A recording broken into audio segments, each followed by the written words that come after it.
Nous tomberons alors amoureux de cet invisible qui est la douceur, l'humilité, la force, la richesse. Tout ce à quoi aspire notre pauvre cœur meurtri qui a si besoin d'amour et de perfection.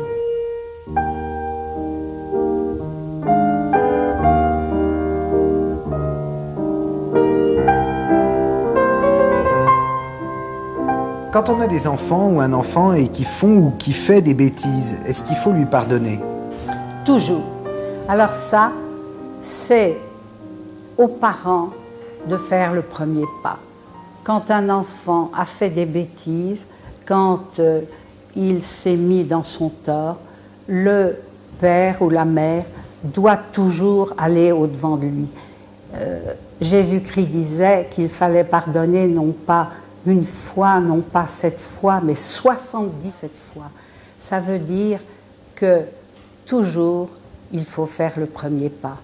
Et l'enfant touché par cette délicatesse et ce courage des parents reconnaîtra son tort et ira de l'avant. Donc je crois que oui.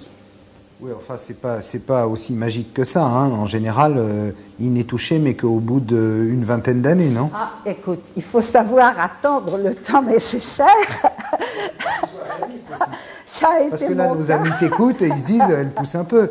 Non, écoute, je crois, pour l'avoir vécu, que quand on fait les choses une à une au bon moment et avec confiance, et toujours, bien sûr, en s'appuyant sur la prière, sur les sacrements, en se nourrissant à la source spirituelle, parce que par nous-mêmes, nous n'aurions pas toujours la force, le courage, et ça pourrait paraître idyllique, mais en fait, je l'ai vécu, et c'est pour ça que je t'en parle.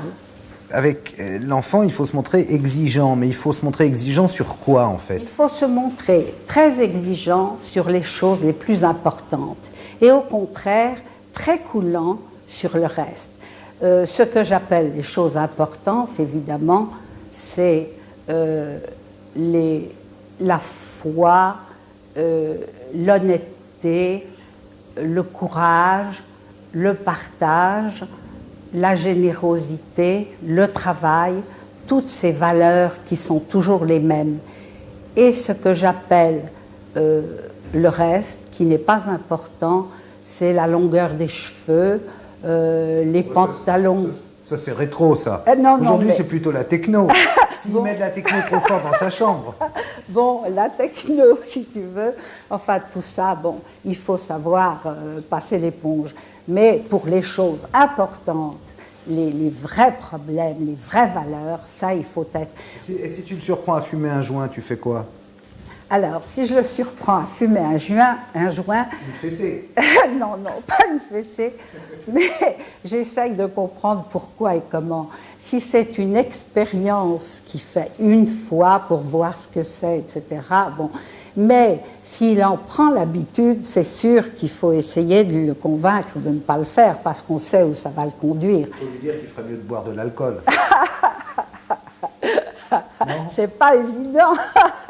Boire ou fumer, il faut choisir, mais il vaut mieux ne pas exagérer, ni pour ça, ni pour la drogue. Bon, donc finalement, le mieux pour qu'il arrête de fumer des joints, c'est de lui parler des vraies valeurs. Voilà, exactement. Et tu crois que ça marche, ça? Oui. Je crois que petit à petit, il comprendra, il comprendra que c'est là qu'est le vrai bonheur, qu'est la réussite, qu'est l'équilibre, qu'est la santé, et que c'est ça qui finalement va le rendre heureux, et que c'est pas les extasies et